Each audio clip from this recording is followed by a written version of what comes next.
Hi everybody. I just wanted to check in and make another video.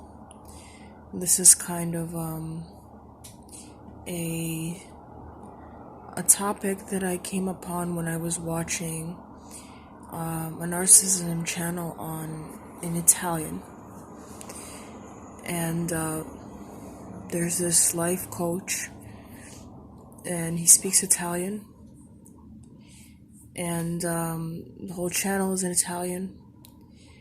But he brought up a very important point, and I wanted to sort of translate that point into the English version of it. So I want to talk about the idea of vendetta, and how vendetta perpetuates sociopathic behavior.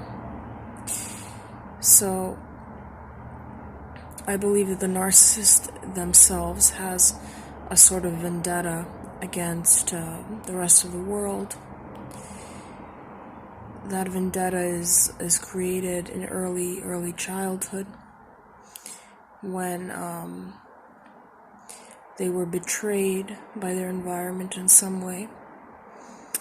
Because narcissism is a variant of sociopathy that is not purely genetic, it's also environmental, because the false self is created in order to protect the real self from harm. And normally that is a direct result of neglect or abuse or deprivation of some kind.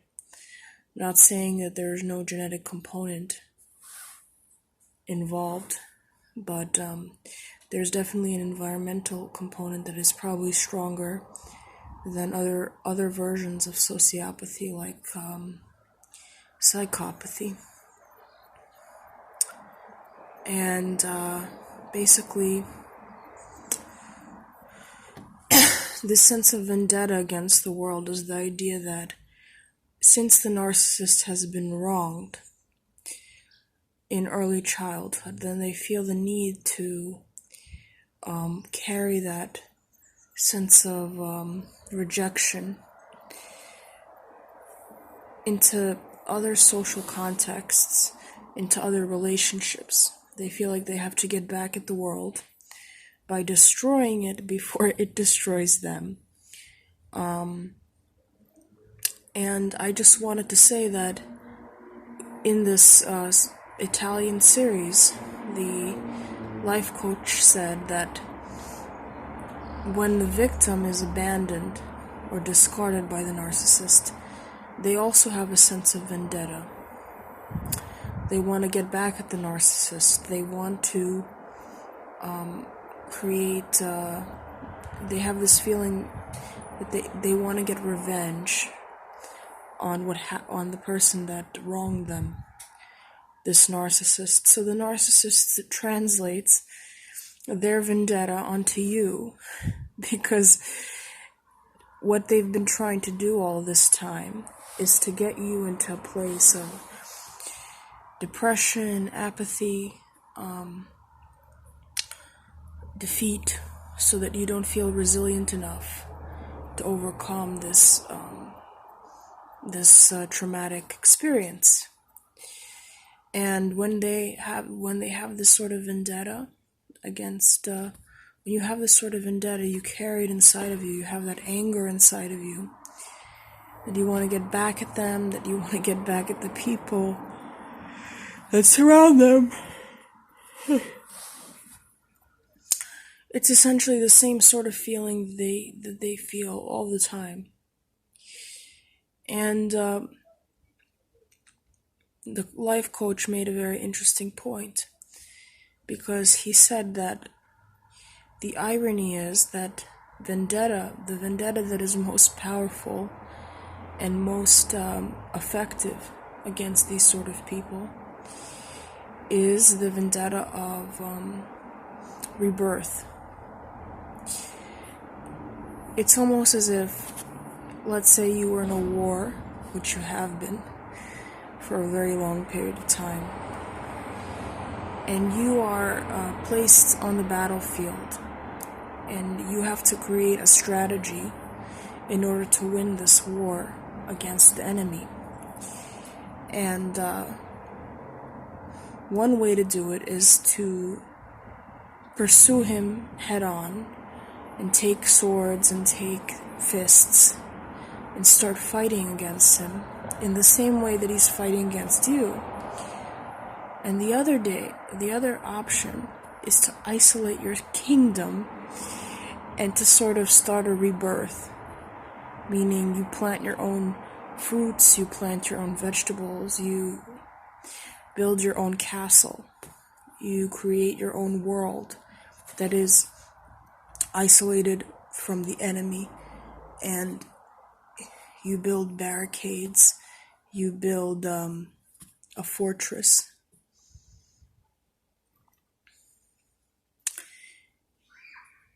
You build this huge wall, you have like a standing army. So you do kind of like what King Arthur would do, and you build your own kingdom with all of your knights and your circle of confidants and your circle of trust. And within that circle there may be one or two bad apples, but the point is that instead of trying to defeat the narcissist at his own game, which is very stressful, energy depleting, and it also never really yields the correct result, because the narcissist likes war. The narcissist likes the attention, be it positive or negative, on themselves, and they love the sensation of power that they have from people that are transfixed with them in the way that many of us have been for so long. But the minute that you put down your sword and you create your own space, your own place in the world, that's the second that they really lose everything. Because they hate isolation, they hate being abandoned by people, they hate it when they don't have an audience, and they especially hate it when you're successful. So take all of that energy that you would have put in trying to convince people that this person is a narcissist, that they're this and this and that, and appropriate that into your own evolution. And the minute that you make every second of your life a kind of evolution is when they're really in a lot of pain. So if you want to torture a narcissist, you can't do it by confronting them or by using the same strategies that they would use on you, because that's the only strategies that they've ever used, and they are masters at it, and they don't know how to create anything. So the more you destroy them and the more you destroy yourself in the process of destroying them, the more they're actually coming out on top. But the second that you don't do that, and the second that you start to build yourself up and engage in your own renaissance, is the second that they are in deep pain, in deep loss, and more importantly, when they're completely disempowered. Because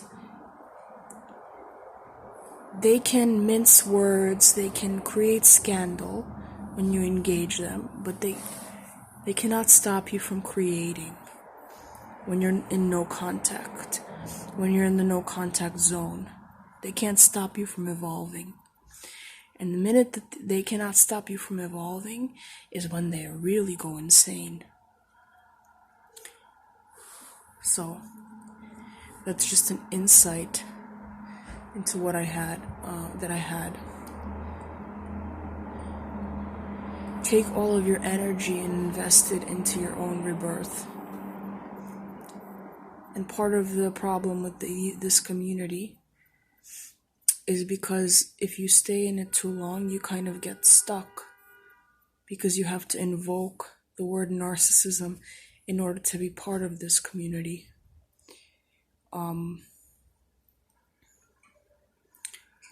That's the key word. And the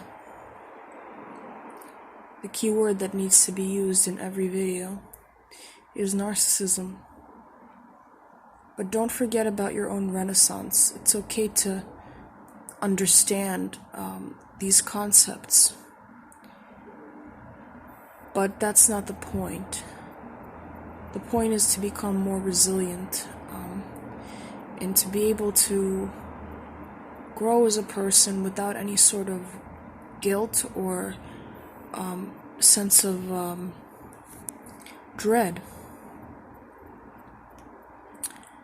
You know?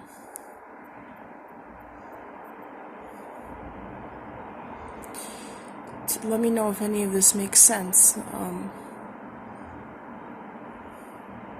Because it makes sense to me. It's given me much more peace than I would have normally had. And let me know what you think. Take care. Kisses.